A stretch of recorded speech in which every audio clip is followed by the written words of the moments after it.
মানুষ অনেক বেশি,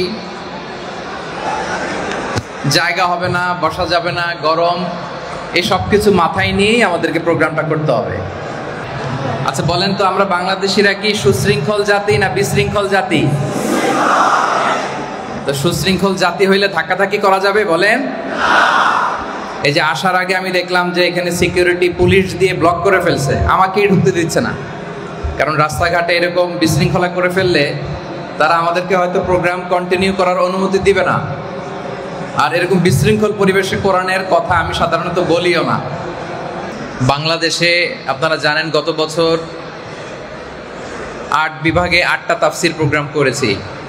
এক এক তাফসির প্রোগ্রামে 3 দিন আগ থেকে লোকজন চলে আসছে। তা এখন দেশের বাইরে কাতারেও যদি এরকম বিশৃঙ্খলা হয়, তাহলে তো দেশে বিদেশে সব জায়গায় আমাদের প্রোগ্রাম বন্ধ করে দিবে। বলবে যে না, এই আলোচক কোথাও গেলেই বিশৃঙ্খলা হয়, এই আলোচক কোথায় গেলেই লক্ষ লক্ষ মানুষের ঝামেলা হয়। তা আমরা কি চাই যে আমাদের এই বিশৃঙ্খলার কারণে কোরআনের মাহফিলগুলো বন্ধ হয়ে যাক? আপনারা শান্ত হন, শান্ত হন।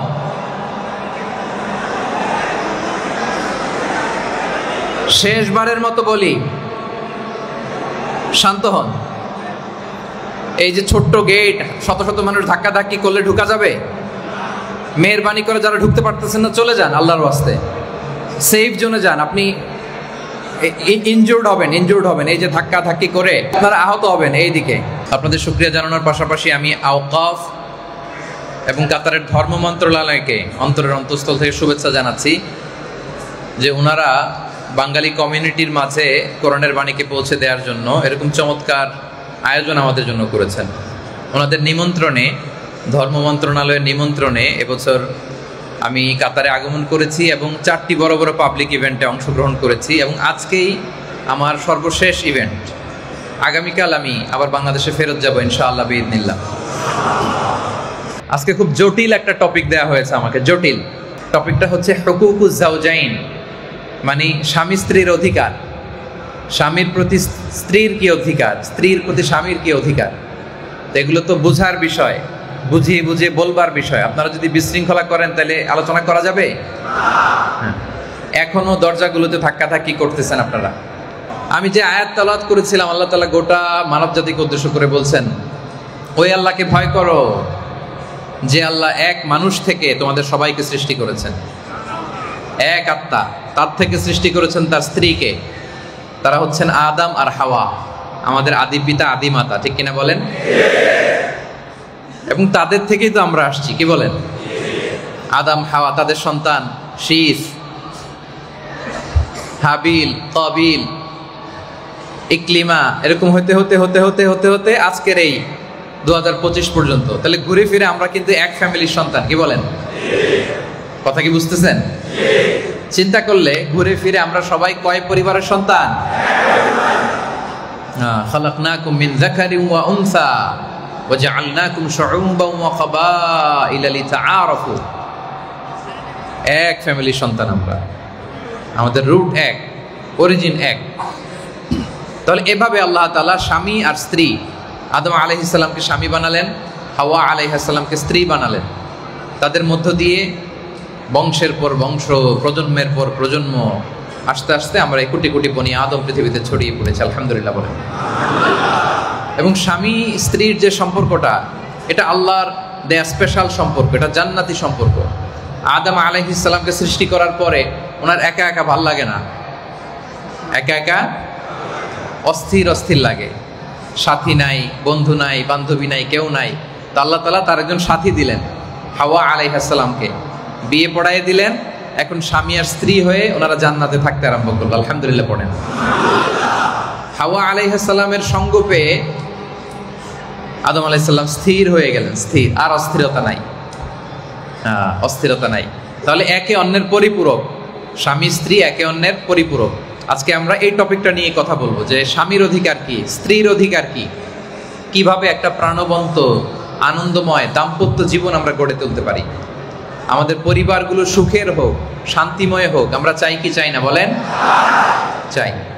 তাহলে স্বামীর অধিকার কি, স্ত্রীর অধিকার কি, শুনবো। আমার প্রিয় ভাইয়েরা, আল্লাহ তাআলা স্বামী এবং স্ত্রীকে একে অপরের পোশাক হিসেবে ঘোষণা করেছেন। পোশাক,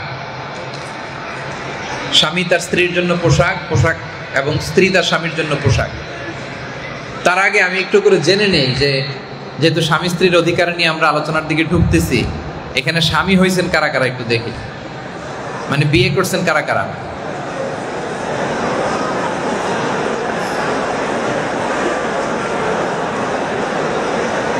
ঠিক আছে, হাত নামান। এবার বিয়ে করেন নাই কারা কারা? আহা, ওই যে বলে হুজুর কেউ নাই। আল্লাহ তাআলা নেককার দিনদার স্ত্রীর ব্যবস্থা করুক, আমরা পড়ি আমিন। মাশাআল্লাহ, ঠিক আছে ঠিক আছে, আল্লাহ ব্যবস্থা করবেন ইনশাআল্লাহ। আলহামদুলিল্লাহ। তাহলে আল্লাহ তাআলা পুরুষকে বানিয়েছেন, স্বামীকে বানিয়েছেন স্ত্রীর জন্য পোশাক, স্ত্রীকে বানিয়েছেন স্বামীর জন্য পোশাক। আল্লাহ তাআলা বলছেন হুন্না লিবাসুল লাকুম ওয়া আনতুম লিবাসুল লাহুন। নারী পুরুষের পোশাক, পুরুষ নারীর পোশাক। কথাটা কার? পোশাকের 3 কাজ, আওয়াজ করে বলেন কয় কাজ? পোশাকের 1 নম্বর কাজ হচ্ছে এটা আমাদের ইজ্জত আবরুর হেফাজত করে। 2 নম্বর হচ্ছে আমাদের সৌন্দর্য বাড়ায়, পোশাক পরলে সুন্দর লাগে না? 3 নম্বর হচ্ছে প্রশান্তি এনে দেয়। শীতকালে মোটা পোশাক পরলে আরাম লাগে, গরমকালে সুতি কাপড় পরলে আরাম লাগে, ঠিক কিনা বলেন? দেখেন আল্লাহ তাআলা কত চমৎকার উপমা দিয়েছেন, মেটাফোর, যে পুরুষ নারীর পোশাক, নারী পুরুষের পোশাক। সুবহানাল্লাহ। তাহলে পোশাকের প্রথম কাজ আমাদের ইজ্জত আবরুর হেফাজত করে, তেমনি স্বামী তার স্ত্রীর চরিত্রের হেফাজত করে, স্ত্রী তার স্বামীর চরিত্রের হেফাজত করে। আলহামদুলিল্লাহ পড়েন। পোশাকের 2 নম্বর কাজ সৌন্দর্য। নারীর চোখে পুরুষ সুন্দর, পুরুষের চোখে নারী সুন্দর। এই সৌন্দর্যটা দিয়ে দিয়েছে কে? যুগিনা লিন-নাসি হুব্বুশ শাহাওয়াতি মিনান নিসা। আল্লাহর তৈরি, আল্লাহ তাআলা দিয়ে দিয়েছেন। পুরুষের কাছে নারীকে ভালো লাগে, নারীর চোখে পুরুষকে ভালো লাগে। 3 নম্বর হচ্ছে প্রশান্তি। স্বামী যখন স্ত্রীর সান্নিধ্য পায় সে শান্ত হয়ে যায়। লিতাসকুনু ইলাইহা, তার মধ্যে অস্থিরতা কেটে যায়, সে স্থির হয়ে যায়। আলহামদুলিল্লাহ বলেন। এজন্য আমরা যদি একটা সুখী সমৃদ্ধ দাম্পত্য জীবন চাই, এটা স্বামী স্ত্রীর 2 জনের প্রচেষ্টায় আমাদের ফ্যামিলিটা শান্তিময় হবে, যৌথ প্রচেষ্টায়, একা একা না। যদিও বাংলাদেশে একটা কথা প্রচলিত আছে যে সংসার সুখী হয়, বলেন সংসার সুখী হয় রমণীর গুণে। আসলে শুধু রমণী ভালো হইলে হবে না, আপনারও ভালো হইতে হবে। এই জন্য মূলত সংসার সুখী হয় 2 জনের গুণে, ঠিক কিনা বলেন? হ্যাঁ, ভাবিরও ভালো হইতে হবে, আপনাদেরও ভালো হইতে হবে। কাজী নজরুল ইসলাম চমৎকার একটা কবিতা বলেছেন, আমি কবিতাটা শোনাই। তিনি লিখেছেন, বিশ্বে যা কিছু মহান সৃষ্টি চিরকল্যাণকর, অর্ধেক তার করিয়াছে নারী, অর্ধেক তার নর। বিশ্বে যা কিছু এলো পাপ তাপ বেদনা অশ্রু বাড়ি, অর্ধেক তার আনিয়াছে নর, অর্ধেক তার নারী। আল্লাহু আকবার। তাহলে নারীদেরকে আপনি বাদ দিতে পারবেন না। এই যে বিশ্ব সভ্যতা বিনির্মাণে আমাদের যেমন অবদান আছে, আমাদের স্ত্রীদের অবদান আছে না নাই? আপনি মনে করেন না যে আপনি কামান, কষ্ট করেন, ঘাম ঝরান, আর আপনার বউ কি বাসায় বসে থাকে? না, সেও আপনার জন্য রান্না বান্না করে, বাচ্চাগুলোর দেখভাল করে, ঘরে সবকিছু মেনটেন করে, তারও অনেক দায়িত্ব। আপনার পরিশ্রম, তার পরিশ্রম, এর সমন্বয়ে হয় একটা সুখী সমৃদ্ধ দাম্পত্য জীবন, ঠিক কিনা বলেন?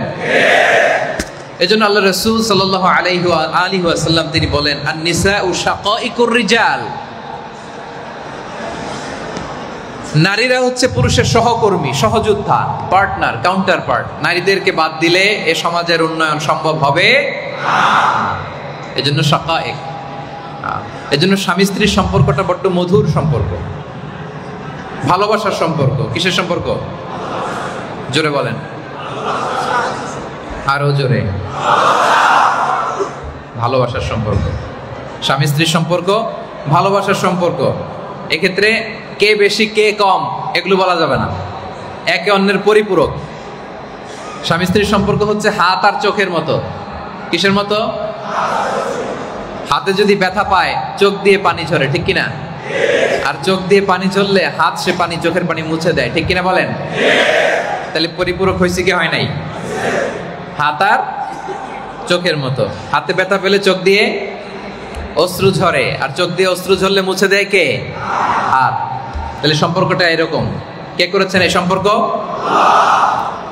তাহলে সুখী দাম্পত্য জীবনের ফর্মুলা আজকে আপনাদের সাথে শেয়ার করব। স্বামীর কি অধিকার, স্ত্রীর কি অধিকার, সেখানে যাওয়ার আগে কয়েকটা দাম্পত্য জীবনের কিভাবে সুখময় হবে কয়েকটা ফর্মুলা মনোযোগ দিয়ে শুনুন। ফর্মুলা নাম্বার 1, আপনি যদি আপনার ফ্যামিলিকে সুখময় করতে চান, শান্তিময় করতে চান, আপনাকে স্যাক্রিফাইসের মানসিকতা অর্জন করতে হবে, ঠিক কিনা বলেন?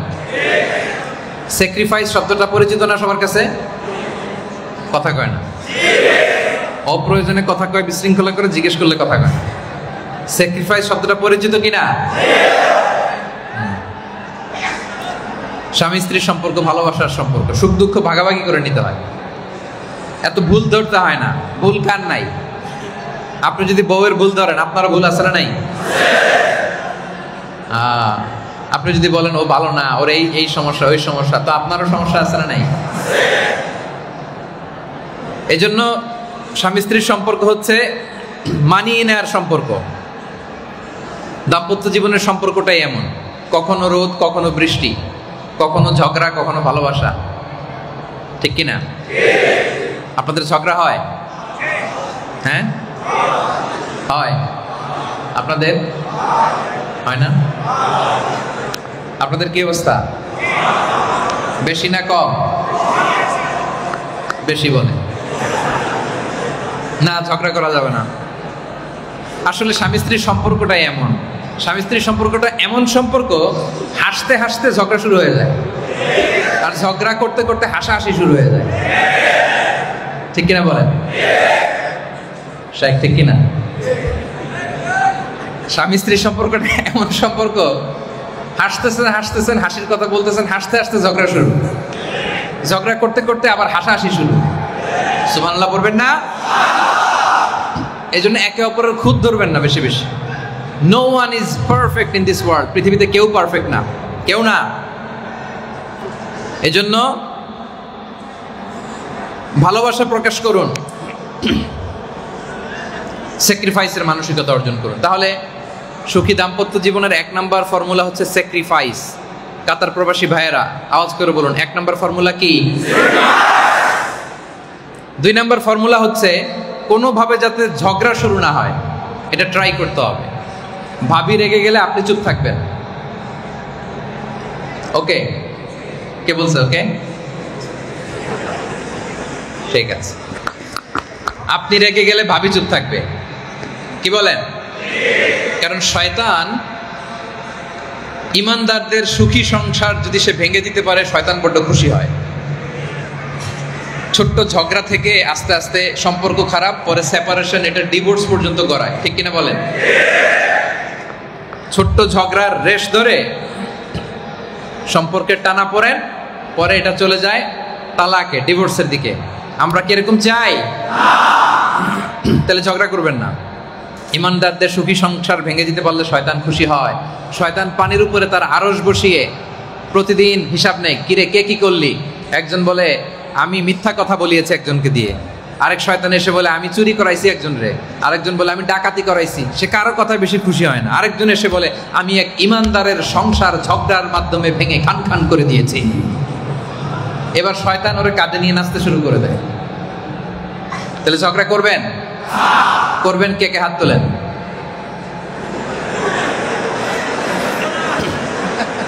করবেন? ঠিক আছে। আজকে ঝড় ঝাপটা সব আপনাদের উপর দিয়ে যাচ্ছে, ভাবিরা বেঁচে যাচ্ছে উপরে। তো ভাবিরা আমাদের কথা শুনুক, যে কথাগুলো ভাবিদের উপরে যাবে ভাবিরা যেন আমল করে, আমরা সেই প্রত্যাশা রাখি। আর আপনাদের সাথে আমি কনভারসেশন করি। আমার দিকে তাকান, ঠিক আছে? আলহামদুলিল্লাহ, আমাদের বোনদের ওখানে মাইক ঠিক আছে, আলহামদুলিল্লাহ। তাহলে ঝগড়া যাতে না হয়, এটা আপনাকে খেয়াল রাখতে হবে। ঝগড়া বন্ধ করার সিস্টেম হচ্ছে, ভাবি রেগে গেলে আপনি চুপ, ভাবি রেগে গেলে আপনি রেগে গেলে আর ঝগড়া শুরু করলে, ভাবি ঝগড়া শুরু করলে আপনি সালাম দিয়ে ফেলবেন। কি করবেন? আর আপনি ঝগড়া শুরু করলে ভাবি কি করবে? এক কথা কয় না, কি দিবেন? অনেকে বলে হুজুর ঘরে যাইতেই মনে চায় না, কেন? কয় খালি ঝগড়া। তো ঝগড়া তো হবে, আপনি তো ঘরে সালাম ঢোকান নাই। ফাইদা দাখালতুম বুয়ুতান ফাসাল্লিমু আলা আনফুসিকুম তাহিয়াতাম মিন ইনদিল্লাহি মুবারাকাতান তাইয়্যিবা। ঘরে ঢুকলে আগে কি দাও? এটা আল্লাহর পক্ষ থেকে অভিবাদন।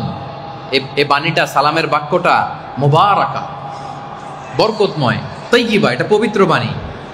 সালাম মানি শান্তি। সালাম মানি কি? তো শান্তির বাণী তো আপনি ঘরে ঢুকান নাই, আপনার ঝগড়া হবে না কেন? এজন্য ঝগড়াকে আমরা না বলে দিলাম। ঝগড়া নো। আমাদের ঘরে ঝগড়া থাকবে? ঝগড়াকে আমরা নো বললাম। কি বললাম? ঝগড়া করবেন না। ঝগড়া শুরু হইলে কি দিবেন? জোরে বলেন, কি দিবেন? সালাম দিয়ে দেখেন, ঝগড়া আর হবে না। আজকে থেকেই প্র্যাকটিস। কি বলেন? আজকে থেকেই প্র্যাকটিস। প্রতিটা ঘরে ঝগড়া হয়, এই রিপোর্টগুলো আমাদের কাছে আসে। এজন্যই আমরা সলিউশনগুলো শিখাই যে আপনারা সালাম দিবেন। সালাম দিলে আর ঝগড়া হবে না। ঝগড়া নিয়ে এক গল্প বলি। এক লোক অফিস করে বাসায় ফিরেছে। ফিরে স্ত্রীকে ফোন দিয়ে বলে, এই শুরু করার আগে দরজা খুলে দাও, ঘরে ঢুকবো। তো স্ত্রী দরজা খুলে দিস। এবার হাজবেন্ড স্ত্রীকে বলে, এই শুরু করার আগে রাতের খাবারটা দিয়ে দাও, খুব ক্ষুধা লাগছে। তো স্ত্রী বেচারি খাবার দিছে ডাইনিং টেবিলে, সে খাচ্ছে আর ঘামাচ্ছে। এবার স্ত্রীকে বলে, এই শুরু করার আগে ফ্যানটা ছাড়া, খুব গরম লাগছে। স্ত্রী এবার রেগে গেছে, রেগে মেগে আগুন। কি আসার পর থেকে খালি শুরু করার আগে, শুরু করার আগে, শুরু করার আগে। কি শুরু করার আগে? স্বামী বলে, এই তো শুরু হয়ে গেল। কি শুরু হয়ে গেল? কি? এই ঝগড়ার কোনো চান্স আমরা আমাদের ঘরে দিতে চাই? তাহলে ঘরে ঢুকে কি দিব? রাসূল সাল্লাল্লাহু আলাইহি ওয়াসাল্লামের পরিবারেও ঝগড়া হতো, প্রিয় ভাইরা, হতো, কিন্তু মিষ্টি ঝগড়া, আনন্দময় ঝগড়া। আম্মা জান আয়েশা রাদিয়াল্লাহু তাআলা আনহা মাঝে মাঝে রেগে থাকতেন। প্রিয় নবীজি মুহাম্মদ রাসূলুল্লাহ সাল্লাল্লাহু আলাইহি ওয়াসাল্লাম, তো রাসূল সাল্লাল্লাহু আলাইহি ওয়াসাল্লাম বলতেন, আয়েশা আমি কিন্তু জানি, ইন্নী লা আ'লামু ইযা কুনতি আন্নী রাদিয়া ওয়া ইযা কুনতি আন্নী গাদবা। আয়েশা তুমি কখন রাগো এটাও বুঝি, কখন তুমি আমার প্রতি খুশি থাকো এটাও আমি বুঝি। সুবহানাল্লাহ পড়বেন না? রাসূল সাল্লাল্লাহু আলাইহি ওয়াসাল্লাম বললেন, তুমি কখন রেগে আছো এটাও টের পাই, কখন খুশি আছো এটাও টের পাই। আম্মা জান বললেন, কিভাবে বুঝেন? আল্লাহ রাসূল সাল্লাল্লাহু আলাইহি ওয়াসাল্লাম বললেন, যখন তুমি আমার উপর খুশি থাকো, খুশি, তখন মুনাজাতে দোয়ার সময় তুমি বলো, ইয়া রাব্বা মুহাম্মদ লা ওয়া রাব্বি মুহাম্মদ, মানে হে মুহাম্মদের রব আপনি আমাদের ক্ষমা করেন, হে মুহাম্মদ সাল্লাল্লাহু আলাইহি ওয়াসাল্লামের রব আপনি মদিনায় বরকত দেন, হে মুহাম্মদের রব আপনি আমাদের সুস্থ করেন। এইভাবে দোয়া করো। আর যখন তুমি আমার উপর রেগে থাকো তখন দোয়ার মধ্যে বলো, লা ওয়া রাব্বি ইব্রাহিম, হে ইব্রাহিম আলাইহিস সালামের রব আপনি আমাদেরকে ক্ষমা করেন, হে ইব্রাহিম নবীর খোদা আপনি আমাদের মাফ করেন, হে ইব্রাহিম নবীর খোদা আপনি আমাদের সুস্থ করেন। আয়েশা তুমি যখন আমার উপর খুশি থাকো আমার নামটা ধরে দোয়া করো, আর যখন রেগে থাকো তখন ইব্রাহিম নবীর নাম দিয়ে দোয়া করো। আম্মা জান আয়েশা রাদিয়াল্লাহু তাআলা আনহা বলেন, ইয়া রাসূলুল্লাহ মা আহজুরু ইল্লা ইসমাক, আমি তো শুধু নামটাই রাগের কারণে মুখ থেকে বাদ দেই, আমার হৃদয় থেকে তো আপনারে বাদ দিতে পারি না। মা আহজুরু ইল্লা ইসমাক, শুধু নামটাই বলি না, কিন্তু হৃদয়ের মাঝখানে তো আপনি। আল্লাহু আকবার। তাহলে মিষ্টি ঝগড়া এটা হতো ওনাদের মাঝে, কিন্তু এভাবে ওনারা সলিউশন করতেন। তাহলে এক নম্বরে স্যাক্রিফাইস, এক নম্বরে, দুই নম্বরে ঘরে কি ঢুকতে দিব না? হ্যাঁ, ঝগড়া ঝগড়া ঝগড়া ঝগড়া ঢুকতে দেওয়া যাবে? ঝগড়া শুরু হইলে কথা বলো না, ঝগড়া শুরু হইলে। তিন নাম্বার, আপনাদের দাম্পত্য জীবনের কোন বিষয়, আপনাদের কোন সুখের অতি আনন্দের বিষয়, নিজেদের বিষয় কখনো কারোর সাথে শেয়ার করবেন না। বিবাহিতদেরকে বলতেছি, আপনাদের প্রাইভেট লাইফের কোনো কথা শেয়ার করবেন না। আপনাদের বেশি আনন্দের কথাও না আর ব্যক্তিগত কথাও না। ব্যক্তিগত কথা শেয়ার করা গুনাহ। স্বামী স্ত্রীর একান্ত ইন্টিমেসির যে ব্যাপারগুলো, এগুলো কখনো প্রিয় ভাইরা শেয়ার করা যাবে না। আর বেশি সুখের কথাও শেয়ার করবেন না, ঝগড়া লাগলেও শেয়ার করবেন না। দেখবেন এটারে আবার উস্কে দেয় অনেকে, আছে না নাই? খুব সুন্দরভাবে এসে বলবে ভাবি ভাবি কি হয়েছে বলেন বলেন। এরপর আপনি একটা বলবেন, এই বুঝাবে ছি ছি ছি এত খারাপ, কেমনে করলো ভাই এটা আপনার সাথে? আসলে ভাই আপনার মতো একজন মেয়ের যোগ্যই না, আরো কত ভালো জায়গায় হয়তো আপনার বিয়া। এরকম আছে না নাই? এরকম যখন ফুসলাবে আপনি তখন শয়তান দেখার নিয়ত করে ওই মহিলার দিকে একটু তাকাবেন, কারণ এটাই শয়তান। এটাই কি? এজন্য নিজেদের ব্যক্তিগত কোনো বিষয় কখনো অন্যের কাছে শেয়ার করা যাবে না। তাহলে 1 নম্বরে স্যাক্রিফাইস, 2 নম্বরে ঝগড়া থাকবে না, 3 নম্বরে গোপন কিছু শেয়ার করা যাবে না, 4 নম্বরে অহেতুক সন্দেহ পরিহার করতে হবে। অহেতুক হাজব্যান্ড ওয়াইফকে অহেতুক সন্দেহ করবেন না, ওয়াইফ যেন হাজব্যান্ডকে অহেতুক সন্দেহ না করে। এই সন্দেহ থেকেও মাঝে মাঝে একটা ডিভোর্সের দিকে চলে যায়। 5 নম্বরে একে অন্যের সহযোগী হবেন, আল্লাহর আনুগত্যে ভালো কাজের রিমাইন্ডার দিবেন। আল্লাহর আনুগত্যে যত আগাবেন দুইজনের ভালোবাসা তত বাড়াই দিবে কে? আল্লাহ। আল্লাহর আনুগত্যে যত পিছাবেন দুইজনের ভালোবাসা কমাই দিবে কে? আল্লাহ। এটারে লাভ পিরামিড বলে। লাভ পিরামিড, পিরামিড চিনেন? এই যে ত্রিভুজ আকৃতির, আল্লাহর স্থান উপরে, স্বামী এইদিকে, স্ত্রী এইদিকে। আল্লাহর দিকে তারা যত যায় দুইজনে তত কাছে যায়, আল্লাহ থেকে যত দূরে সরে তারা দুইজনে একে অপরের চেয়ে দূরে সরতে থাকে। The closer the couple comes to Allah, the closer they come each other. So একে অপরকে আল্লাহর আনুগত্যের কাজে সহায়তা করবেন। আপনি যখন নামাজে যাবেন আপনার স্ত্রীকে নামাজের কথা বলবেন, ভাবি যখন ফজরের সালাত আদায় করতে উঠবে আপনাকে ডেকে দিবে। এরকম একে অপরকে সহযোগিতা করা পারা যাবে তো ইনশাআল্লাহ। স্বামীর প্রতি স্ত্রীর কিছু অধিকার আছে, স্ত্রীর প্রতি স্বামীর কিছু অধিকার আছে। খুব লম্বা চূড়া আলোচনা করা যাবে না, শুধু এই অধিকারগুলো বলে আমি শেষ করে দেব ইনশাআল্লাহ। প্রথমে আপনাদের দায়িত্ব দিয়ে শুরু করি, কি বলেন? আপনারা তো কাছাকাছি। স্ত্রীর প্রতি স্বামীর কি অধিকার এটা আগে বলবো, এরপর স্বামীর প্রতি স্ত্রীর কি অধিকার এটা বলে শেষ করবো ইনশাআল্লাহ। বলেন ইনশাআল্লাহ। স্ত্রীর প্রতি স্বামীর 1 নম্বর অধিকার হচ্ছে স্বামী তার স্ত্রীর সাথে সুন্দর ভাষায় কথা বলবে, কোমল ভাষায়, হাসি মুখে কথা বলবে, সম্মান দিয়ে কথা বলবে। আল্লাহ বলেন ওয়া আশিরুহুন্না বিল মা'রুফ, তোমরা তোমাদের স্ত্রীদের সাথে ভালো ব্যবহার করো। কার কথা? করেন আপনারা? হ্যাঁ, গলার সাউন্ড এখন নরম হয়ে গেছে। করেন? খবরদার স্ত্রীদের সাথে খারাপ আচরণ করবেন না, মুচকি হাসি দিয়ে কথা বলবেন। রাসূল সাল্লাল্লাহু আলাইহি ওয়াসাল্লাম সবসময় মুচকি হাসতেন। আপনারা মুচকি হাসেন? কই চেহারা গোমরা করে রাখছেন কেন সবাই? হ্যাঁ, হাসতেছেন? হাসি কিন্তু সংক্রামক, জানেন? ইতিবাচক ভাবে সংক্রামক। মানে যার সাথে কথা বলতেছেন উনি হাসলে আপনারও হাসি আসবে, ঠিক কিনা বলেন? আর যার সাথে কথা বলতেছেন উনি একটু গোমরামুখ থাকলে আপনার হাসি আসবে? তাহলে এটা সংক্রামক না? ছড়ায়। রাসূল সাল্লাল্লাহু আলাইহি ওয়াসাল্লাম বলেন তাবাসসুমুকা ফি ওয়াজহি আখিকা সাদাকা, your smile to your brother it's a charity. তুমি তোমার ভাইরে দেখে মুচকি হাসি দিছো, এটা তো তোমার আমলনামায় আল্লাহ সাদাকা দেওয়ার সওয়াব দিয়ে দিবে। তাহলে স্ত্রীর সাথে মুচকি হাসি দিয়ে কথা বলুন। রাসূল সাল্লাল্লাহু আলাইহি ওয়াসাল্লাম বলেন ফাস্তাউসু বিন নিসাই খায়রা, ভালো আচরণ করো। রিফকান বিল কাওয়ারিদ, নারীদেরকে কাচের বোতলের সাথে তুলনা করেছেন। একবার রাসূল না, উদাহরণ দিয়ে বলতেছি, কাচের বোতলের সাথে তুলনা করেছেন।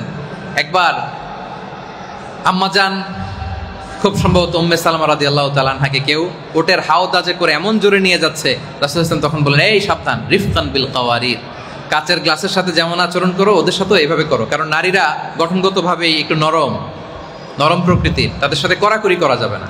কাচের গ্লাস যদি আপনি ধপাস করে রাখেন, ধপাস করে উঠান, এটা থাকবে? কি হবে? তো স্ত্রীদের সাথে নারীদের সাথে কড়াকড়ি করে কোনো সলিউশন নাই। কড়াকড়ি করছেন তো দেখবেন যে খাবারের মধ্যে লবণ বেশি দিয়ে ফেলছে, ঝাল বাড়াই দিবে। যত ঝগড়া বেশি ঝালের ডোজ বাড়বে বেশি, ঠিক কিনা বলেন? মনে করেন না সব নাটাই আপনার হাতে, ভাবিরা তো কিছু আছে না নাই? So what is the solution? Solution হচ্ছে তাদের সাথে কোমল আচরণ করে, সফটলি। কাচের গ্লাস যেমনি ধপাস করে ধরা যায় না, ধপাস করে রাখা যায় না, তাদের সাথেও রুক্ষ মেজাজে কথা বললে কোনো সলিউশন পাওয়া যাবে না। ভালো আচরণ করবেন। 1 নম্বর দায়িত্ব আপনাদের, পুরুষ জাতির আমাদের 1 নম্বর দায়িত্ব তাদের সাথে কোমল আচরণ করা। আল্লাহ তৌফিক দান করুক। 2 নম্বর, স্ত্রীর অধিকার পূরণে সচেষ্ট হওয়া। স্ত্রীর যে অধিকার, দাম্পত্য জীবনে অবশ্যই যৌন অধিকার গুরুত্বপূর্ণ অধিকার। শুধু পুরুষ তার নিজের দিকটাই দেখবে না, তার স্ত্রীর দিকটাই দেখবে। নিজের ডিজায়ার ফুলফিল হয়ে গেলেই সেখানে ক্লোজ করবে না, বরং তার যে লাইফ পার্টনার তার দিকটাও দেখবে। এটা খুব স্পর্শকাতর ব্যাপার। আমি খুব বিস্তারিত বললাম না, সংক্ষেপে বললাম যে শুধু নিজের দিকটাই না, আপনার পার্টনারের দিকটাও দেখতে হবে। আদেশটা কার? অনেক দলিল এখানে আছে, আমি বিস্তারিত বললাম না। 3 নাম্বার, স্ত্রীর বৈধ কাজে, ব্যক্তিগত যে বৈধ কাজ এগুলোর স্বাধীনতা দিতে হবে। কারণ আপনি একজন স্বাধীন মানুষ, আপনার স্ত্রীও একজন। উনি একটা হালাল কিছু করতে চায়, ছোট একটা বিজনেস যদি করতে চায়, বা কোনো একটা দার্সে যেতে চায়, ভালো একটা সার্কেলে যুক্ত হতে চায়, ভালো একটা কাজ করতে চায়, কিন্তু সব ভালো কাজে আপনি শুধু বাধা দেন, তাহলে হবে? দেখবেন যে তার কাজগুলো বৈধ কিনা। আম্মা জান আয়েশা রাদিয়াল্লাহু তাআলা আনহা উনি বলতেন, ওয়া কানা লি সাওয়াহিবু ইয়ালআবনা মাই, আমার বান্ধবীরা আমার সাথে খেলতে আসতো, রাসূল সাল্লাল্লাহু আলাইহি ওয়াসাল্লাম কোনোদিন আমারে ডিস্টার্ব করেন নাই। কোন সুবহানাল্লাহ। আমার বান্ধবীরা আসলে আমার জন্য ঘর ছেড়ে দিতেন রাসূল সাল্লাল্লাহু আলাইহি ওয়াসাল্লাম। সুবহানাল্লাহ। তো এই স্বাধীনতা যেন আমরা আমাদের স্ত্রীদের দেই। তাদের যে ব্যক্তিগত বৈধ কাজ, এই বৈধ কাজের স্বাধীনতা তাদের দিতে হবে। 4 নাম্বার, এপ্রিসিয়েট করতে হবে। এপ্রিসিয়েট মানে প্রশংসা করা। স্ত্রীর রান্নার প্রশংসা, তার সৌন্দর্যের প্রশংসা, তার কাজের প্রশংসা। অনেক স্বামী আছে জীবনে স্ত্রীর একদিনও বলে নাই যে তোমাকে আজকে খুব সুন্দর লাগতেছে দেখতে। আপনারা বলছেন? কারা কারা বলছেন দেখি? কি হাসির ঝিলিক দেখছেন চেহারায়? বলছেন? শেখ বলছেন? ঠিক আছে, মাশাআল্লাহ। প্রশংসা করবেন। প্রশংসা শুনতে নারীরা খুব পছন্দ করে। আপনি আজকে রান্নার প্রশংসা করে দেখেন, কালকে দেখেন খাবারের মান কোথায় চলে যায়। করবেন তো প্রশংসা? তাহলে স্ত্রীর প্রশংসার দরকার আছে না নাই?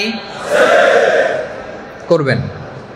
রান্না ভালো হলে একটু বলবেন, বেচারি এত কষ্ট করে আপনার জন্য, ওনার সর্বোচ্চটা দিয়ে চেষ্টা করে, কিন্তু আপনি একদিনও বললেন না যে রান্না ভালো হয়েছে, একদিনও বলেন না তোমাকে সুন্দর লাগতেছে, একদিনও বলেন না যে তুমি যেই খাটাখাটনি করো ঘরের জন্য, একদিনও ভালো করে বললেন না আপনি। এটা কি ঠিক হয়েছে? যারা বলেন নাই বলবেন। রাসূল সাল্লাল্লাহু আলাইহি ওয়াসাল্লাম ভালোবাসা প্রকাশ করতেন। আমাদের অনেক ভাইদের সমস্যা হচ্ছে তারা স্ত্রীকে ভালোবাসে কিন্তু মুখ ফুটে বলতে পারে না। আসরা নাই? বলবেন। বললে নিজেদের হৃদ্যতা ভালোবাসা আরো বাড়ায় দিবে কে? আচ্ছা, দেখেন রাসূল সাল্লাল্লাহু আলাইহি ওয়াসাল্লাম নিজের বউয়ের প্রশংসা কিভাবে করে। উনি বলেন, ইন্না ফাদলা আয়েশাতা আলান নিসাই কাফাদলি সারিদি আলা সাইরিত তুআম। আরব দেশে একটা খাবার আছে, এটার নাম সারিদ। কাতারে আছে কিনা জানি না, আমি মিশরে খেয়েছি। আছে? আচ্ছা, কেমন যেন গোশত রুটি দিয়ে কয়েকটা স্তর করে পরে কেটে কেটে খায়। তো আমি তো মিশরের আল আজহার ইউনিভার্সিটি থেকে ব্যাচেলর করেছি, ওখানে ছাত্রাবাসে যখন থাকতাম ঈদের দিন আমাদেরকে এই খাবারটা দিত, আমার মনে আছে। ঈদের দিন সারিদ দিত। তো হঠাৎ জিজ্ঞেস করলাম এটা আবার কি খাবার? বলে যে এটাই সারিদ। তো হাদিসে রাসূল সাল্লাল্লাহু আলাইহি ওয়াসাল্লাম বলেন, আরব সব খাবারের মধ্যে যেমনি সারিদ সেরা, নারী কুলের মধ্যে আমার বউ আয়েশা সেরা। তো উনি কি আয়েশা রাদিয়াল্লাহু তাআলার প্রশংসা করতে লজ্জা পাইছেন? তা আপনি লজ্জা পান কেন? প্রশংসা করবেন তো নাকি? এবং খাদিজা রাদিয়াল্লাহু তাআলা আনহার ব্যাপারে উনি বলতেন, ইন্নী ক্বাদ রুজিকতু হুব্বাহা, আমি খাদিজার প্রতি ভালোবাসাটাকে আল্লাহর পক্ষ থেকে রিজিক হিসেবে পেয়েছি। সুবহানাল্লাহ, আল্লাহ রিজিক হিসেবে আমাকে দিয়েছেন খাদিজার প্রতি ভালোবাসা। তাহলে 4 নাম্বার হচ্ছে অ্যাপ্রিসিয়েশন। স্ত্রীর ভালো গুণ প্রশংসা করবেন। হ্যাঁ, একটু বাড়িয়ে বাড়িয়ে বলবেন আর কি।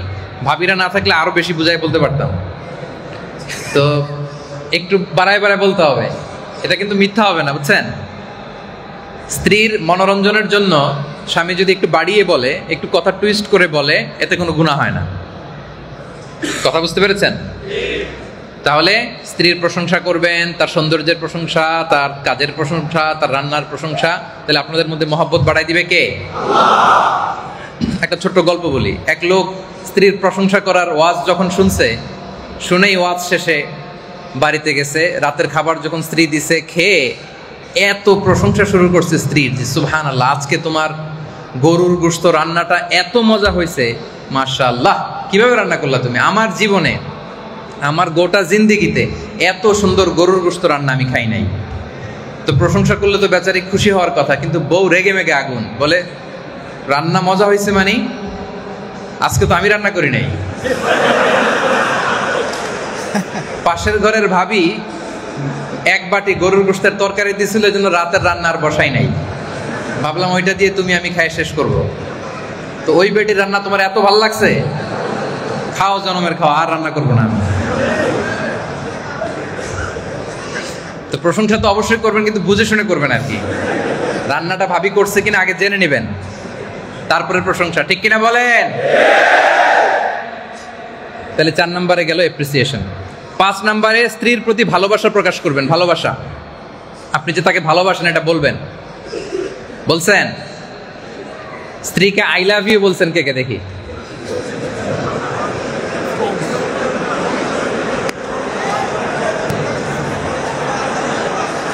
মাশাআল্লাহ, বলবেন। আপনি যে ওনাকে ভালোবাসেন এটা বলবেন, বলতে হবে। দেখেন, দলিল ছাড়া একটা কথাও বলি না। এক সাহাবী রাসূল সাল্লাল্লাহু আলাইহি ওয়াসাল্লামকে জিজ্ঞেস করলো, ইয়া রাসূলুল্লাহ, মান আহাব্বুন নাসি ইলাইক, আপনি কারে সবচেয়ে বেশি ভালোবাসেন? কাকে? রাসূল সাল্লাল্লাহু আলাইহি ওয়াসাল্লাম বললেন, আয়েশা। সুবহানাল্লাহ। রাসূল সাল্লাল্লাহু আলাইহি ওয়াসাল্লাম লজ্জা পাইছিলেন? তো সাহাবী স্ত্রীর দিকে ইঙ্গিত করে নাই, উনি ভাবছিলেন যে ছেলেদের মধ্যে কাকে। তো সাহাবী তখন বললেন, অমিনার রিজাল, পুরুষদের মধ্যে কাকে? ছেলেদের মধ্যে। তো উনি বললেন, আবুহা, আয়েশার বাবা আবু বকরকে। তাহলে দেখেন, হে নবী, আপনি কারে বেশি ভালোবাসেন? কোনো রাগ ঢাক না রেখে রাসূল সাল্লাল্লাহু আলাইহি ওয়াসাল্লাম বললেন, আয়েশা, আমি আমার প্রিয়তমা স্ত্রী আয়েশাকে বড্ড ভালোবাসি। তাহলে ভালোবাসা প্রকাশ করতে হয়। আম্মা জান আয়েশা রাদিয়াল্লাহু তাআলা আনহা কোনো পেয়ালার যেখান দিয়ে খেতেন, কোনো পেয়ালার যেখান দিয়ে মুখ লাগিয়ে খেতেন, ঠিক ওই জায়গায় আবার নিয়ে মুখ লাগিয়ে রাসূল সাল্লাল্লাহু আলাইহি ওয়াসাল্লাম ওইখান থেকে খাইতেন। ওটের হাড্ডি অর্ধেক খেয়ে এটা রাসূল সাল্লাল্লাহু আলাইহি ওয়াসাল্লামকে দিলে, যেখান থেকে আম্মা জান আয়েশা খেয়েছেন ওখান থেকে রাসূল সাল্লাল্লাহু আলাইহি ওয়াসাল্লাম খাওয়া শুরু করতেন। উম্মে সালামা রাদিয়াল্লাহু তাআলা আনহা এবং রাসূল সাল্লাল্লাহু আলাইহি ওয়াসাল্লাম একই বালতি থেকে পানি নিয়ে গোসল করেছেন। সুবহানাল্লাহ পড়েন। তাহলে স্বামীদের উচিত স্ত্রীদের প্রতি ভালোবাসা প্রকাশ করা, বলতে হবে। 6 নাম্বার, পারিবারিক কাজে সহযোগিতা করা। সুযোগ হলে ঘরের কাজে একটু সহযোগিতা করা। ঘর গোছানো, স্ত্রীর অনেক প্রেসার হয়ে যাচ্ছে, আপনি বাসায় আছেন, যদি একটু সুযোগ হয় ওনার কাজে সহযোগিতা করবেন। আপনারা করেন তো নাকি? করেন? করবেন। রাসূল সাল্লাল্লাহু আলাইহি ওয়াসাল্লাম করতেন, নিজ হাতে নিজের কাপড় সেলাই করতেন, নিজের জুতা মেরামত করতেন, নিজ হাতে ছাগল থেকে দুধ দহন করতেন, এমনকি জামার মধ্যে উকুন আছে কিনা উকুন খোঁজ করতেন। রাসূল সাল্লাল্লাহু আলাইহি ওয়াসাল্লাম জামাতে পাগড়িতে উকুন আছে কিনা নিজে নিজে উকুন বাছতেন। সুবহানাল্লাহ পড়বেন না? দেখেন কত মানবিক ছিলেন আমাদের প্রিয় নবী, কত চমৎকার চারিত্রিক মাধুর্যতা ছিল প্রিয় নবীর। তাহলে ঘরের কাজে আমরা সহযোগিতা করব ইনশাআল্লাহ, বলেন। 7 নাম্বার, স্ত্রীর মনোরঞ্জন ও বিনোদনমূলক কাজে অংশগ্রহণ। হালাল যে কোনো বিনোদন আমাদের জন্য জায়েজ করেছে কে? স্ত্রীরা এটা পছন্দ করে, স্বামীর পক্ষ থেকে খুনসুটি, একটু খুনসুটি, এটা তারা খুব পছন্দ করে। ফলে আপনি তাদেরকে নিয়ে আউটিং এ যান, ঘুরতে যান, এই যেদিকে বানানা আইল্যান্ড আছে, গেছেন? ভাবিরে নিয়ে যাবেন, এক্সপেন্সিভ, অনেকে পারবে না। আচ্ছা, অথবা আশেপাশে পার্ক আছে, বিভিন্ন পার্ক আছে, ঘুরতে যাওয়ার সুন্দর সুন্দর জায়গা আছে, যাবেন। আমি তো সব জায়গার নাম জানি না। দেশে বেড়াতে গেলে ভাবিকে নিয়ে কক্সবাজার চলে যাবেন, ভাবিরে নিয়ে যায়, অন্য কাউরে নিয়ে যায় না আবার, খবরদার। তাহলে বিনোদনমূলক কাজে অংশগ্রহণ করা। একবার ঈদের দিন মসজিদে নববীর সামনে হাবাসি সাহাবারা যুদ্ধের মহড়া করতেছিল, তীর, বল্লম, তলোয়ার এগুলো নিয়ে মহড়া করতেছিল, একটা খেলার মতো আর কি, প্রশিক্ষণ টাইপের। দেখতে খুব ভালো লাগে, আরবরা সবাই সাহাবীরা দেখতেছেন।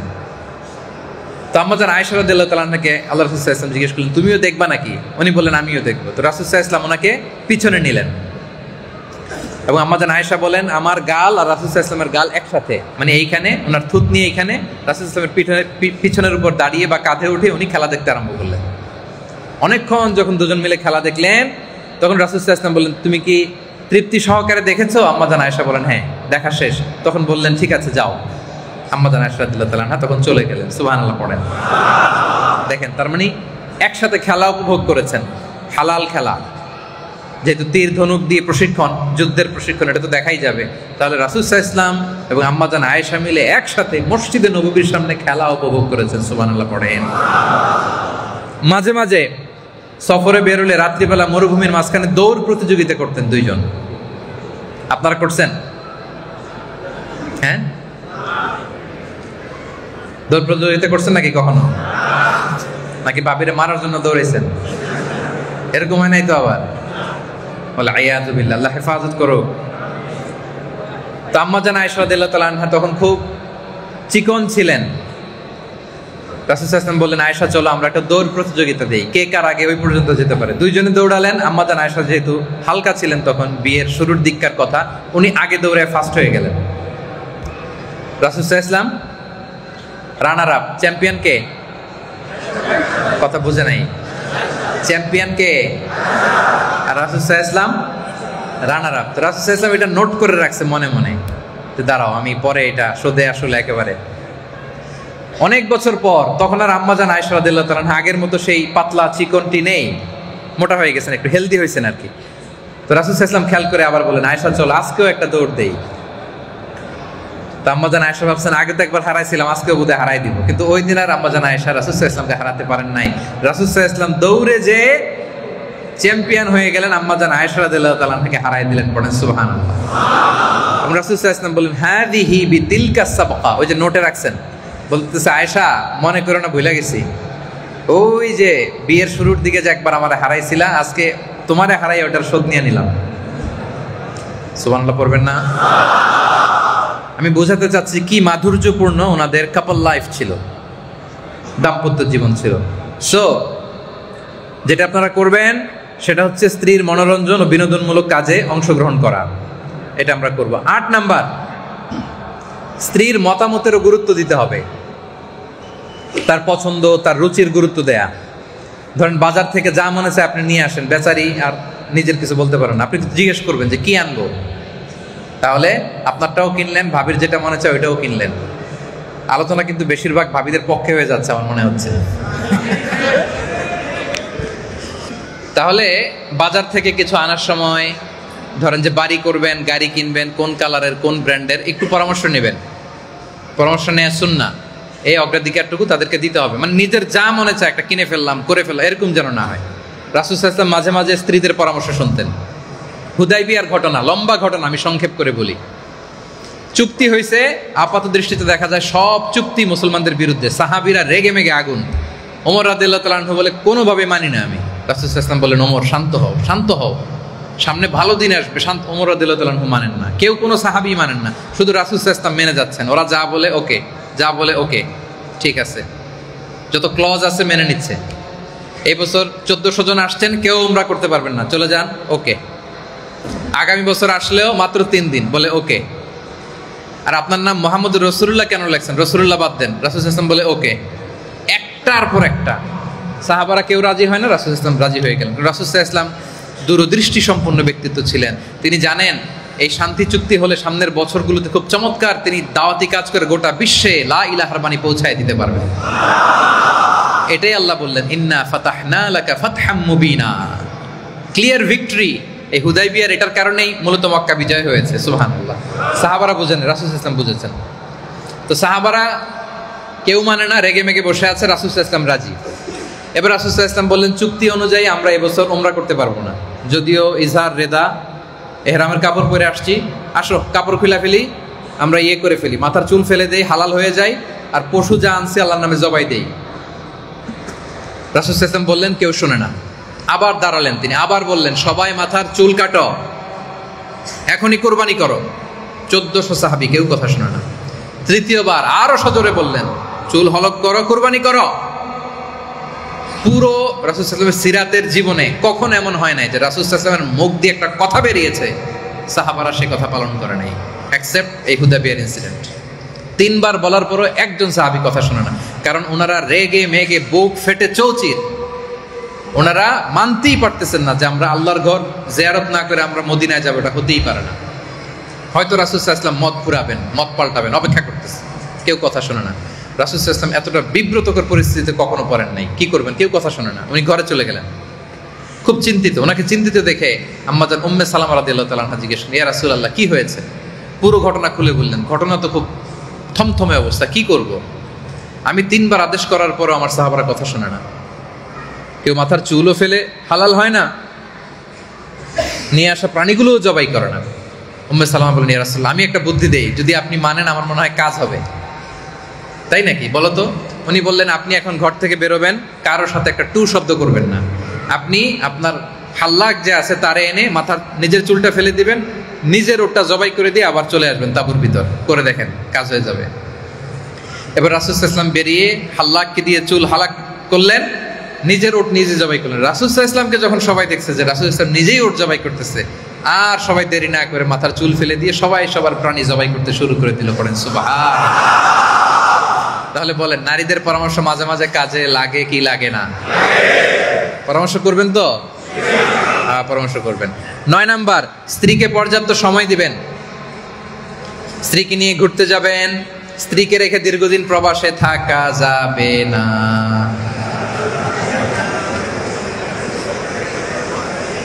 যাবে? এবার গলার সাউন্ড নাই, দেখছেন? না, যাবে না। 5 মাস, ম্যাক্সিমাম 6 মাস। অনেক ডাকাত আছে 5 বছরও দেশে যায় না, আছে না নাই? না, এগুলো করবেন না। এই যে পরকীয়ার সমস্যা আমাদের দেশে, প্রবাসীদের, প্রবাসী বিদেশে পড়ে আছে, টাকা কামাবে, ঘর বানাবে, জমি কিনবে, আর এদিক দিয়ে স্ত্রী চলে গেছে আরেকজনের হাত ধরে। কি ভয়ঙ্কর অবস্থা। ওমর রাদিয়াল্লাহু তাআলা আনহু জিজ্ঞেস করলেন হাফসা রাদিয়াল্লাহু তাআলা আনহাকে, কয়জন থাকতে পারে একজন স্ত্রী স্বামীর অনুপস্থিতিতে? বলে, আব্বাজান 5 মাস নয় 6 মাস। তাহলে 6 মাসের বেশি থাকা যাবে না। যদি এমন হয় যে না 1 বছরের আগে ছুটিই দেয় না, তাহলে স্ত্রীকে বুঝাইতে হবে, দুইজনে মিলে আল্লাহর কাছে কাঁদতে হবে, দোয়া করতে হবে, আল্লাহ তুমি আমাদেরকে সবর ইখতিয়ার করার তৌফিক দান করো। কিন্তু বছর বছর দেশে যাইতে হবে। 3 বছর, 4 বছর, 5 বছর যে আপনি বিদেশ করেন আর আপনার স্ত্রী পড়ে আছে দেশে, এটা করা যাবে? তো বুঝেন না কেন? যান না কেন দেশে? যাবেন, দেশে যাবেন, আল্লাহ সহজ করবে, আল্লাহর সাহায্য চাইবেন। সংক্ষেপ। 10 নাম্বার, স্ত্রীর জন্য দোয়া করবেন। ভাবির জন্য দোয়া করেন, দোয়া করবেন। ওয়াল্লাযীনা ইয়াকুলুনা রাব্বানা হাব লানা মিন আজওয়াজিনা ওয়া যুররিয়াতিনা কুররাতা আ'য়ুন ওয়াজআলনা লিল মুত্তাকিনা ইমামা। আল্লাহ আমাকে এমন স্ত্রী দাও, এমন সন্তান দাও যাকে দেখলে আমার চোখ জুড়িয়ে যায়। এবং স্ত্রীর জন্য স্বামীর দোয়া কিন্তু খুব গুরুত্বপূর্ণ। ভাবিরা আপনার স্বামীদের কাছে দোয়া চাইবেন, এবং আপনারা যারা স্বামী আপনাদের স্ত্রীদের জন্য আপনারা দোয়া করবেন। বিল্লাহি আলাইক, করবেন তো দোয়া? তাহলে শেষ। স্বামীদের 10টা দায়িত্ব বলে ফেলছি। শেখ, কয় মিনিট আছে? 10 মিনিট। 10 মিনিট। আচ্ছা, স্ত্রীদেরও এরকম 10টা দায়িত্ব আমি 10 মিনিটে শেষ করে দেব ইনশাআল্লাহ। এবার খুব খুশি হয়ে গেছে, নিজেদের কাঁধের বোঝা নেমে গেছে মনে হয়। আচ্ছা, যেহেতু এটা কাপল, হ্যাঁ, হাফ হাফ, স্বামীর দায়িত্ব স্ত্রীর প্রতি আমরা শুনলাম। এবার স্ত্রীর দায়িত্ব মানে ভাবিদের দায়িত্ব আপনাদের প্রতি কি? Number 1, to try to be comfort for husband.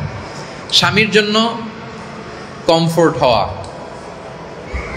মানে নিজেকে এমনভাবে স্বামীর সামনে উপস্থাপন করা যাতে স্ত্রীকে দেখলে স্বামীর চোখ জুড়িয়ে যায়, তার প্রাণ স্থির হয়, তার মন প্রশান্ত হয়।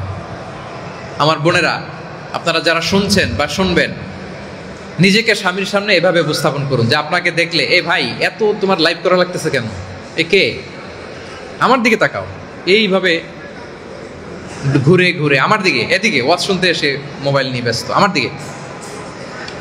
মানে শুরুতে বিশৃঙ্খলা, মাঝখানে বিশৃঙ্খলা, শেষে বিশৃঙ্খলা, এটা ঠিক না। বসুন বসুন। জি, স্ত্রীদের উচিত এমনভাবে স্বামীর সামনে নিজেকে উপস্থাপন করা যাতে স্ত্রীকে দেখলেই স্বামীর মনটা জুড়িয়ে যায়, প্রাণটা জুড়িয়ে যায়।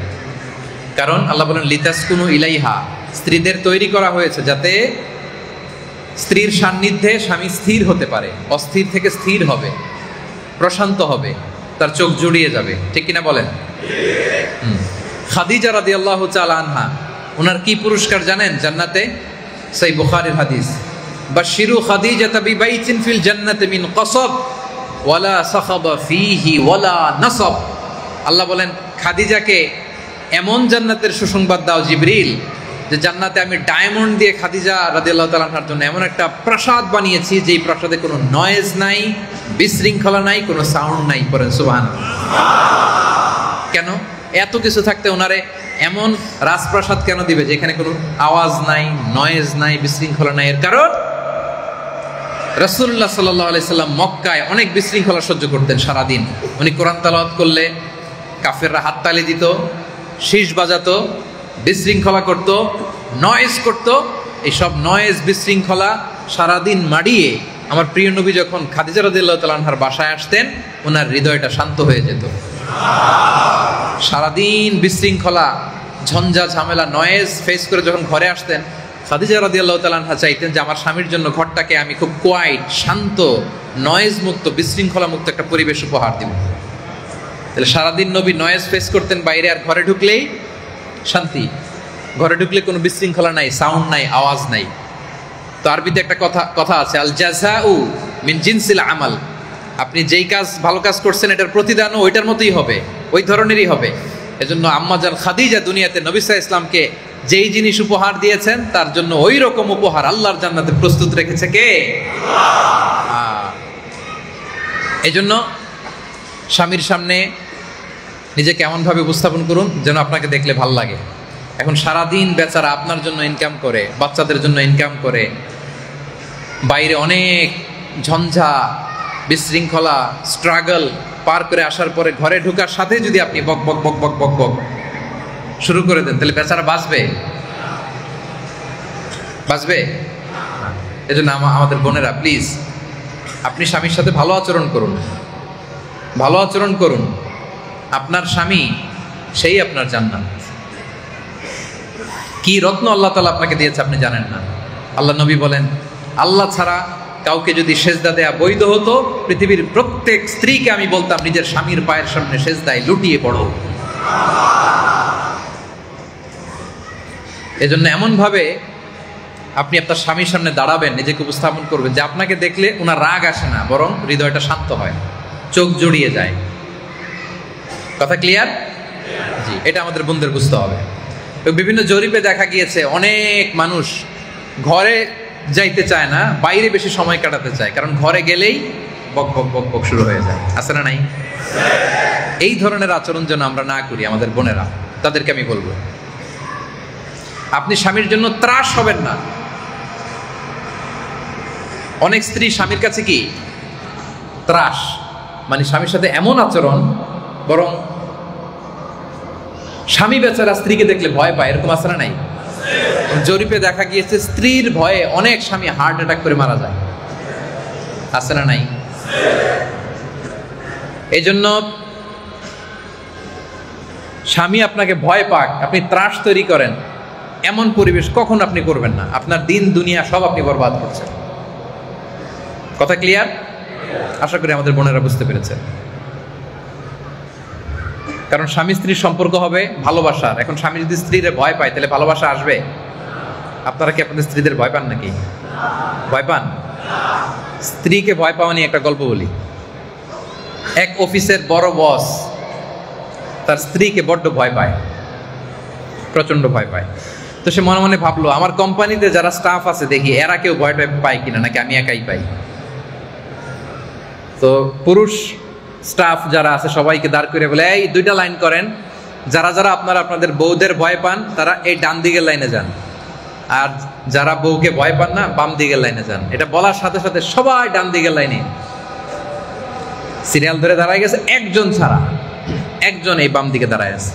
সে তো দেখে অবাক, মাশাআল্লাহ, তাহলে একজন পালোয়ান আছে আমার স্টাফদের মধ্যে থেকে, সবাই ভয় পাইলো উনি পায় না। তো খুব খুশি হয়ে উনি জিজ্ঞেস করছে, ভাইজান মাশাআল্লাহ, আপনি তাহলে অনেক সাহসী, আপনি আপনার স্ত্রীকে ভয় পান না।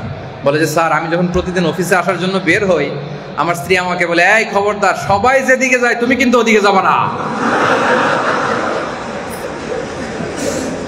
সবাই যেদিকে যায় যাক, তুমি যাবা না ওদিকে, খবরদার, খবর আছে নাকি? বেচারা বলে, হায় রে, এটা তো আরো বড় ভীতু, এটা তো ওই লাইনে দাঁড়াইছে অন্য কারণে। সো আপনি যদি আপনার স্বামীর সাথে খারাপ আচরণ করেন, রেগে থাকেন, এমন পরিবেশ করেন যে আপনাকে ভয় পায়, এতে আপনি হেরে যাবেন। এত লাইফ করা লাগে না, রাখো মিয়া। এটা আপনার সংসারের সম্পর্ক, ভালোবাসা সব আপনি নস্যাৎ করে দিলেন। এই জন্য 1 নম্বর দায়িত্ব, try to be comfort for husband. আমার প্রিয় বোনেরা, মায়েরা, ভাবিরা, খালারা, শুনুন, আপনি নিজেকে এমনভাবে স্বামীর সামনে উপস্থাপন করুন যে আপনাকে দেখলে ওনার ভাল লাগে, উনি সাহস পায়, উনি সাহস পায়। উনি যদি একটু রেগেও যায়, আপনি একটু মানায় নেন। সংসারটারে সুখের করে দিবে কে? আপনি ছাড়া আর ওনার আছে কে? বলেন। রাখলে তো আপনার সাথেই রাখবে। এজন্য এমন যেন কখনো না হয় যে আপনাকে দেখলে উনি বিরক্ত হয়, এমনটা যেন না হয়, বরং আপনাকে দেখলেই স্বামীর ভাল লাগে। এই চেষ্টাটুকুন করতে হবে আমাদের বোনদের প্রতি। 1 নম্বর অনুরোধ। 2 নম্বর দায়িত্ব, স্বামীকে সাহস যোগাইতে হবে, ভালো কাজের উৎসাহ দিতে হবে, সাপোর্ট করতে হবে। সাহস যোগাবেন, আপনি সাহস যোগাবেন। রাসূল সাল্লাল্লাহু আলাইহি ওয়াসাল্লাম যখন কোরআনের আয়াত নাজিল হলো, উনি কাঁপতে আরম্ভ করলেন, গায়ে জ্বর এসে গেল, এমন অবস্থা। ফিরে আসলেন খাদিজার কাছে, ইকরা বিসমি রাব্বিকাল্লাযী খালাক, 5টা আয়াত আসার পরেই খাদিজা রাদিয়াল্লাহু তাআলা আনহাকে খুলে বললেন যে, খাদিজা, এমন এমন একজন এসেছে, এসে বলে আমি নাকি নবী, এরকম আমার কাছে ওহী আসতে শুরু করেছে, মনে হয় আমি মরে যাব। খাদিজা রাদিয়াল্লাহু তাআলা আনহা বললেন, খাল্লা, কখনোই না, ওয়াল্লাহি লা ইউখজিকাল্লাহু আবাদা, আল্লাহ কখনো আপনাকে অপদস্থ করবে না। ইন্নাকা লাতাসিলুর রাহিম, কারণ আপনি আত্মীয়তার সম্পর্ক বজায় রাখেন। ওয়া তাসদুকুল হাদিস, আপনি সব সময় সত্য কথা বলেন। ওয়া তাহমিলুল কাল্লা, যে বোঝা বইতে পারে না, মানুষের বোঝা টেনে দেন। ওয়া তাকসিবুল মা'দুম, যার উপার্জনের কিছু নাই তাকে আপনি উপার্জন করে দেন।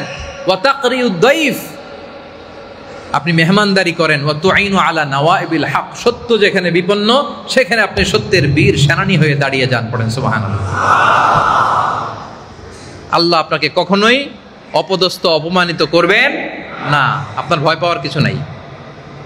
এইভাবে সাহস যোগাবেন আমার বোনেরা, সাপোর্ট করবেন আপনার হাজবেন্ডকে, সাহস যোগাবেন, আরো ইন্সপায়ার করবেন। 2টা গেল। 3 নম্বর দায়িত্ব হচ্ছে স্বামীর প্রতি অনুগত থাকা, স্বামীর আহ্বানে সাড়া দেয়া। সংক্ষেপে বলি, স্বামী যদি স্ত্রীর সঙ্গ পেতে চায়, ওই স্ত্রী যদি সঙ্গ না দেয়, তাহলে আল্লাহর ফেরেশতারা ওই স্ত্রীর প্রতি লানত করতে থাকে। ওয়াল আয়াযু বিল্লাহ। স্ত্রীর স্বাস্থ্য খারাপ, মুড সুইং, পিরিয়ড, ব্লা ব্লা ব্লা, এরকম অনেক ইস্যু আছে। এগুলো ছাড়া ইগোর কারণে, ইগোইস্টিক প্রবলেমের কারণে, অহংকারের কারণে স্বামী তার সঙ্গ পেতে চাইলো, স্ত্রী যদি সঙ্গ না দেয়, তাহলে ফেরেশতারা ওই স্ত্রীর প্রতি ততক্ষণ লানত করতে থাকে যতক্ষণ না সে স্বামীর কাছে ফিরে যায়। সকাল পর্যন্ত লানত করতেই থাকে। ওয়াল আয়াযু বিল্লাহ। খবরদার আমার বোনেরা, স্বামীর আনুগত্যের মধ্যেই আপনার সমৃদ্ধি, স্বামীর আনুগত্যের মধ্যেই আপনার সুখ। কারণ স্বামী হচ্ছে কাওয়ামুন, উনি কেয়ারটেকার, উনি আপনার গার্ডিয়ান। বিয়ের আগে আপনার বাবা ছিল গার্ডিয়ান, বিয়ের পরপরই আপনার সবচেয়ে বড় গার্ডিয়ান আপনার স্বামী। এটা বুঝতে হবে, আপনাকে বুঝতে হবে। ইভেন আপনি নফল রোজা রাখার আগেও, আমার বোনদের বলছি, নফল রোজা রাখার আগেও হাজবেন্ডের সাথে কনসাল্ট করে নিতে হবে। হ্যাঁ, ফরজ রোজা তো আপনি রাখবেন, কিন্তু নফল রোজা মন চাইলেই রাখা যাবে না। হতে পারে দিনের বেলায় আপনার হাজবেন্ড আপনার সঙ্গ চায়, আপনার সাথে একসাথে থাকতে চায়। সো নফল রোজার ক্ষেত্রেও আপনি হাজবেন্ডের পরামর্শ নিয়ে নেবেন।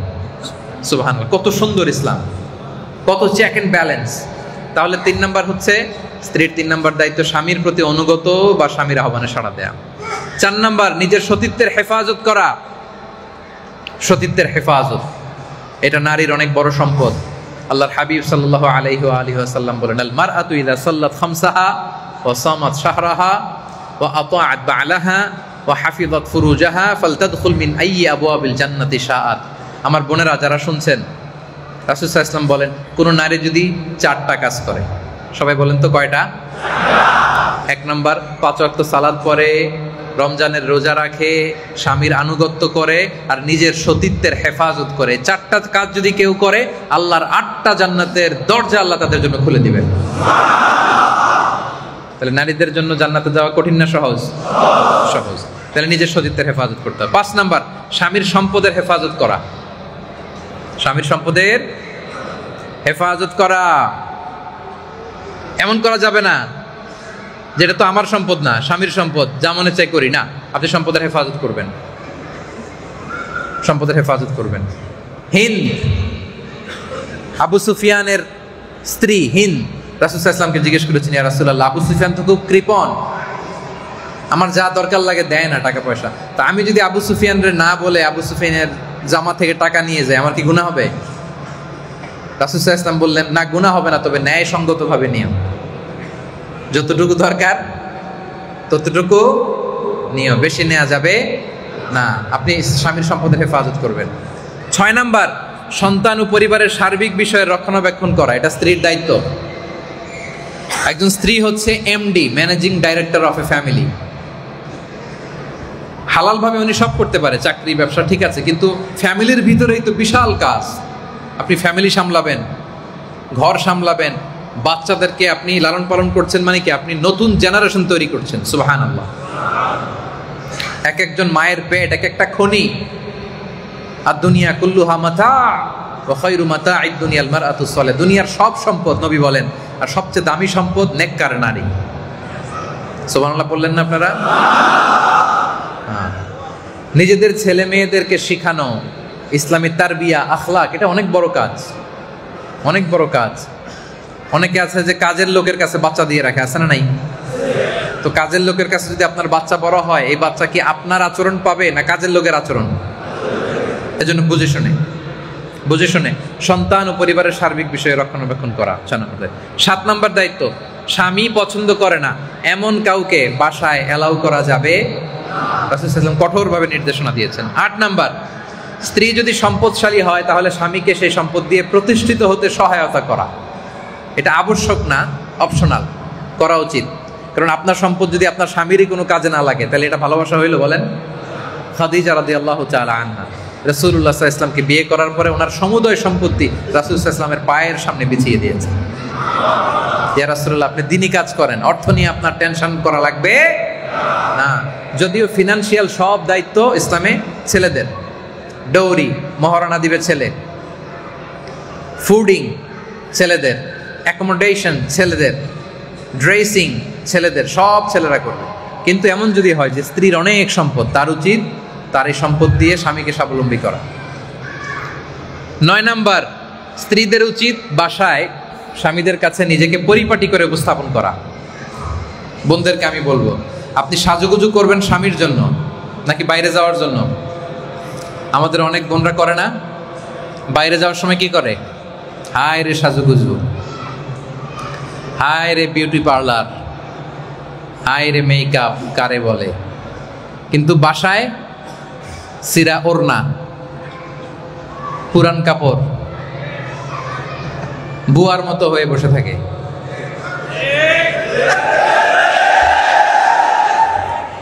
কি কমন পড়ে গেছে? কমন। এটা ওনারা বুঝেন না, ভুল করেন। আপনি যদি নিজেকে সাজুগুজু করেন, সাজেন, এটা তো স্বামীর জন্য সাজবেন, নিজেকে উজাড় করে সাজাবেন হাজবেন্ডের জন্য। প্রতিটা মুহূর্ত আপনার পার্লারিং এ সাজগুজে বরকত দিবে কে? সওয়াব দিবে কে? আমরা করি উল্টা, বাইরে যাওয়ার সময় গেট আপ এইটা সেটা করে, কিন্তু বাসায় সবচেয়ে পুরাতন কাপড় পরে থাকে আমাদের বোনেরা। আর ঠিক বলা লাগবে না, হয়েছে। বহু জ্বালা যন্ত্রণায় আছে সবাই, বোঝা গেল। আমার বোনদের কাছে আমি খুব বিনয়ের সাথে অনুরোধ করি, আমার বোনেরা, আপনি সাজুগুজু করলে হাজবেন্ডের জন্য করবেন। বোনেরা কিন্তু পারফিউম দিয়ে বাইরে যেতে পারবে না। বাইরে যদি বোরকার উপরে যদি পারফিউম দেয়, ওই পারফিউমের ঘ্রাণ শুনে যদি কেউ আকৃষ্ট হয়, রাসূল সাল্লাল্লাহু আলাইহি ওয়াসাল্লাম তাকে জানিয়া বলেছেন, জানিয়া বলে আয়াতু বিল্লাহ, জিনাকারিনী বলেছেন। কোন নারী পারফিউম দিয়ে অন্যকে আকৃষ্ট করতে পারবে না। হ্যাঁ, নারীরা ডিওডোরেন্ট দিতে পারবে আউটার গার্মেন্টের ভিতরে, জামায় দুর্গন্ধনাশক ভিতরে, উপর দিয়ে না। আর বাসার ভেতরে হাজবেন্ডের সামনে সে উজাড় করে নিজেকে সাজাবে। তাহলে বাসায় কাজের বুয়ার মতো সেজে থাকা যাবে না। বোনদের উচিত বাসায় পরিপাটি করে স্বামীর সামনে উপস্থাপন করা। রাসূল সাল্লাল্লাহু আলাইহি ওয়াসাল্লাম সফর থেকে ফিরলে হুট করে কোনো বউয়ের ঘরে যেয়ে উঠতেন না। মদিনার অনেক দূরে একটু একটা রেস্ট নিতেন, আর একজন লোককে আগে পাঠাতেন যে আজকে সফিয়ার ঘরে, আজকে উম্মে সালামার ঘরে বলো যে ঘন্টা 2 পরে আমি মদিনায় আসতেছি। বললে উনি নিজেকে ফিটফাট করে পরিচ্ছন্ন করে সাজুগুজু করে রাসূল সাল্লাল্লাহু আলাইহি ওয়াসাল্লামের জন্য অপেক্ষা করতেন। সুবহানাল্লাহ পড়েন। এখন আপনি বাইরে থেকে সফর থেকে আসতেন, হুট করে চলে যাবেন ঘরে, তো উনি তো অন্যান্য কাপড়ে থাকতেও পারে, অপ্রস্তুত অবস্থায় থাকতেও পারে। এজন্য আগে ইনফর্ম করবেন যে আমার ফ্লাইট এতটায়, আমি দেশে পৌঁছবো এতটায়, তাহলে উনি নিজেকে গুছিয়ে রাখবেন। কি এভাবে আগে থেকে জানাবেন তো? আচ্ছা, গেল। অনুরূপভাবে স্বামীর সাথে মোলায়েম সুরে কথা বলবেন, মোলায়েম সুরে কথা বলবেন। এটাও বোনেরা ভুল করে, অন্য পুরুষদের সাথে কথা বললে কি মিষ্টি কোকিল কণ্ঠ, আর স্বামীর সাথে কথা বলতে গেলেই রাগ দেখি। আরে বোন, আপনি বুঝলেন না কোথায় কি করতে হবে, আপনি বুঝলেনই না। বরং অন্যদের সাথে আপনি কিছুটা কর্কশ সুরে কথা বলবেন, অন্য কারোর সাথে প্রয়োজনে কথা বলবেন, কিন্তু মোলায়েম সুরে নয়, শক্তভাবে কর্কশভাবে, যতটুকু বলা দরকার অতটুকু খালাস। কিন্তু স্বামীর সামনে মোলায়েম কণ্ঠে, ভালোবাসা দিয়ে, দরদ দিয়ে, সোহাগ দিয়ে কথা বলতে হবে। আল্লাহ তৌফিক দান করুন। সবশেষ দায়িত্ব, স্ত্রীর উচিত স্বামীর সামর্থ্যের অতিরিক্ত কিছু দাবি না করা। এটা বোঝার চেষ্টা করা যে আমার স্বামীর সামর্থ্য কতটুকু, আল্লাহর কাছে দোয়া করা আল্লাহ যেন সামর্থ্য বাড়িয়ে দেয়। কিন্তু সামর্থ্য নাই, তারপরে এমন কিছু আবদার করলেন যেটা তার জন্য কষ্ট হয়ে যায়, এমন করা যাবে না। রাসূল সাল্লাল্লাহু আলাইহি ওয়াসাল্লামের স্ত্রীরাও মাঝে মাঝে করেছেন। তখন রাসূল সাল্লাল্লাহু আলাইহি ওয়াসাল্লাম বলেছেন, আসো যা লাগে দিয়ে দেই, ডিভোর্স দিয়ে দেই, কোনটা চাও? সবাই কাঁদতে আরম্ভ করলেন, মাফ চাইতে লাগলেন, ইয়া রাসূলুল্লাহ আমরা শুধু আপনার সাথেই থাকতে চাই, আর কিছু লাগবে না। সুবহানাল্লাহ পড়েন। স্ত্রী তো হবে এরকম যে আমি শুধু তোমাকে চাই, আমি আর দুনিয়ার কিছু চাই না, ঠিক কিনা বলেন? আমাদের বোনদেরকে আল্লাহ তাআলা এরকম হিসেবে কবুল করুন। আমাদের বোনদেরকে আল্লাহ তাআলা আম্মা জান খাদিজা রাদিয়াল্লাহু তাআলা আনহা, আয়েশা রাদিয়াল্লাহু তাআলা আনহা, আসিয়া রাদিয়াল্লাহু তাআলা আনহার মতো কবুল আর মঞ্জুর করুন। আমাদের ভাইদেরকে আল্লাহ তাআলা ওমরে ফারুকের মতো কবুল করুন, আবু বকর রাদিয়াল্লাহু তাআলা আনহুর মতো কবুল করুন। আল্লাহ তাআলা আমাদেরকে সুখী সমৃদ্ধ দাম্পত্য জীবন দান করুন। আমরা স্বামী হিসেবে আমাদের যে দায়িত্ব আল্লাহ তাআলা দিয়েছেন আমরা যেন পালন করতে পারি, আল্লাহ তৌফিক দান করুন। আমাদের স্ত্রীদেরকে আল্লাহ তাআলা যে দায়িত্ব দিয়েছেন সেগুলো যেন আমাদের বোনেরা স্ত্রীরা পালন করতে পারে, আল্লাহ তৌফিক দান করুন। আপনাদের সবাইকে আবারও শুভেচ্ছা এবং অভিনন্দন জানিয়ে হুকুকুজ জাওজাইন, স্বামী স্ত্রীর উপর অধিকার আলোচনা এখানে আমি শেষ করতে যাচ্ছি। আপনাদের কি অধিকার আল্লাহ তাআলা দিয়েছেন এবং আপনাদের কি দায়িত্ব দিয়েছেন আপনারা বুঝতে পেরেছেন না সবাই? আলোচনা কি সবার কাছে ক্লিয়ার প্রিয় ভাইরা?